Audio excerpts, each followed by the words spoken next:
I am now 2 months into my 1-year Arabic challenge, where I'm tracking every single minute that I spend with Arabic, every word that I encounter, and every word that I add to my vocabulary. The main story for this month is improvement. Well, sort of. Feels like I'm drowning, but I'm drowning slower. And one of the most valuable pieces about this month was that I'm immersing with Arabic with fewer words than in month 1 in a phenomena that I'll call the beginner's dilemma. Let me explain. This month, my time was focused on the 2 seasons of the highly recommended show Al-Rawabi School for Girls, produced by Netflix and coming out of Jordan. Across the whole month, that amounted to 32,000 words in Arabic. Comparing this Netflix show to the easy Arabic interviews that I was watching in January, there were some pros and cons. Compared to the 5 to 10 minute interviews on a specific topic, the Netflix show has 1-hour episodes, which really cuts down on the decision fatigue because it meant that I wanted to keep watching the story. So even if I paused in the middle of an episode, I knew exactly where I was going to pick up on the next time I started watching. For a language like Arabic, and specifically the Levantine dialects where content has been hard to find, removing that frustrating process of searching for something and then not finding it has been helpful. Cutting down on that indecision means more time with the language. Especially early on when my comprehension is really just getting off of the ground, having a story that carries between the episodes has been really nice, and it means that each day when I finish, I'm excited to watch again the next day. This is not to say that the easy Arabic interviews were bad, they just lacked the continuity to keep me hooked. The visual cues of a story also mean that my eyes and ears are working in tandem with my brain, rather than just focusing on the words that I have at my disposal. That was a serious drawback to the interviews where I only had the words themselves to orient myself, which as a beginner can be an obvious challenge. But there was also a big learning trade-off behind watching a dramatized show on Netflix. Despite spending more time with Arabic, I was actually hearing fewer words per minute than I did last month, and that's that beginner's dilemma that I spoke about, and it's not a bad thing. I spent 9 hours watching Netflix this month versus just 5 hours last month on YouTube, which is weird because I heard roughly the same amount of words. The difference here is that TV shows have action and normal pauses in dialogue, while interviews are a non-stop flow of words. And this is the ultimate beginner's dilemma. Do you want to expose yourself to a massive volume of new words, most of which you'll forget, or do you want to take your time and reinforce words until they stick? This shouldn't be a surprise, but hearing more words in an interview or a podcast isn't necessarily more valuable than hearing fewer words when watching a TV show, especially if you rely on the visuals for comprehension. So despite hearing fewer words per time invested in month 2, I stand behind that decision. Let me also say that while both the writing and the themes of Al-Rawabi School for Girls were predictably teen-focused, holy crap did both of the season finales catch me off guard. Month 2 seems to have been better by the numbers. I spent more time overall with Arabic, more time immersing, and I learned more words.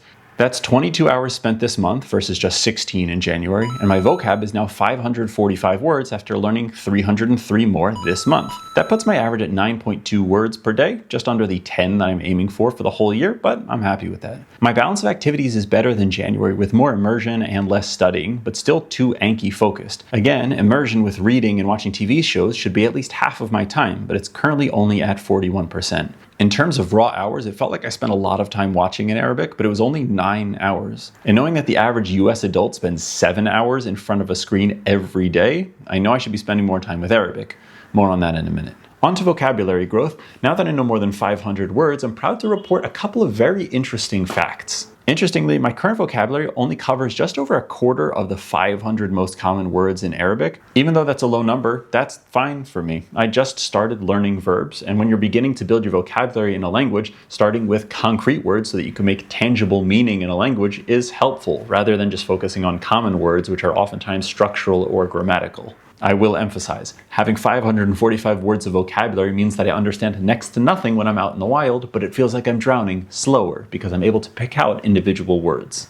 I'll also take the opportunity to say, God bless Anki. While I'm sure that I picked up a couple of words over the 2 seasons of TV that I watched, my vocabulary is growing because of Anki. I don't really have any updates in terms of the approach from last month, besides for a reminder to stop doom scrolling and just do your note card reviews. And the last point on vocabulary is that knowing Hebrew does continue to help me learn new words, but it feels like I had some sort of a catastrophic brain injury that I need to recover from in Arabic. If I take my time, Hebrew cognates sound familiar, but somehow wrong. But slowly they stick in my brain, and it feels like these words related to Hebrew are stickier than non-cognate words. By the end of next month, I should have enough data to analyze that properly and know for sure, so subscribe if you want to stay in the know. What I also love about this approach to tracking every word that I learn is that I now have a running list of all the words I've come across ranked by how many times I've heard them. which means now that I've finished almost all of the vocab words in my textbook, I can pull the highest impact vocabulary from what I'm watching and reading, instead of just picking randomly as I spend time with Arabic. One area that I'm struggling with is that I had hoped by the end of month 2 to get through the entire Mastering Arabic textbook, but it's been hard with a newborn to find dedicated chunks of time to sit down and go through the material. If I'm washing dishes or folding laundry or bouncing the baby in the carrier, it's easy enough to watch something, and if I have 5 minutes, I can do a burst of Anki cards. But to sit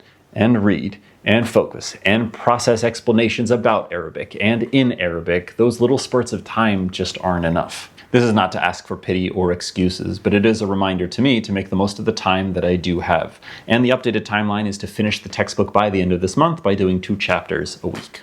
Now for the upcoming month, there are a few shifts that I'm going to experiment with. I'll begin playing around with passive immersion by listening to podcasts at different points during the day to maximize the amount of time that I'm spending with Arabic, even if my comprehension will be even lower than the already single-digit comprehension that I have when I watch a TV show with subtitles on. While you may say that there are going to be limited benefits to listening to Arabic as a beginner, there is research backing up that there are some benefits, especially when it comes to accents and pronunciation. Plus, when I think back to when I started listening to podcasts early on while learning German, the hunt for words that I do recognize is incredibly rewarding. Mid-month, I plan to start learning vocab words for what I'll immerse in next month by feeding an ebook or some TV show transcripts into my code to identify the most valuable words for me to learn. I'm not sure if this is going to be the first chapter of Harry Potter or something else, but I'm interested in experimenting with this idea of pre-gaming plus reinforcing as a way to build your vocabulary. And finally, as I start learning verbs, I'm going to begin making closed deletion cards in Anki, which is also known as fill-in-the-blank cards. As I've seen with both Hebrew and German, these cards pay dividends not only for teaching you new words in context, but also for thinking in terms of phrases and not just individual words. For me, that's been one of the big challenges for speaking German and Hebrew. Since using Gemini and ChatGPT in the past has worked well by saying, give me 5 example sentences using variations of word X, I plan to do the same here, but also specifying, here's my active vocabulary, please make sure the rest of the words in the sentence only come from that. The one outstanding question that I'd love your input on is how do you deal with learning the rules for how to make plurals in a language, whether that's Arabic or any other language? English's add an S rule is about as simple as it gets, even if there are exceptions, and German isn't much worse, with most of the endings just dependent on the gender of the word. For Arabic, there's something like 12 possible forms that a plural can take, and it's not just changing the ending of the word, so I'm having a hard time figuring out how I should learn all of this in an organized way. What I'm thinking of doing is just adding the plural to any noun cards that I have in Anki, and that'll really just be for context, and I won't be testing myself on it. But I'm curious, what have you done to learn plurals in whatever language you're studying? And that's month 2 in the books. I've got my work cut out for me, and hopefully your language learning is going well. Good luck with your goals, and I'll catch you in the next one.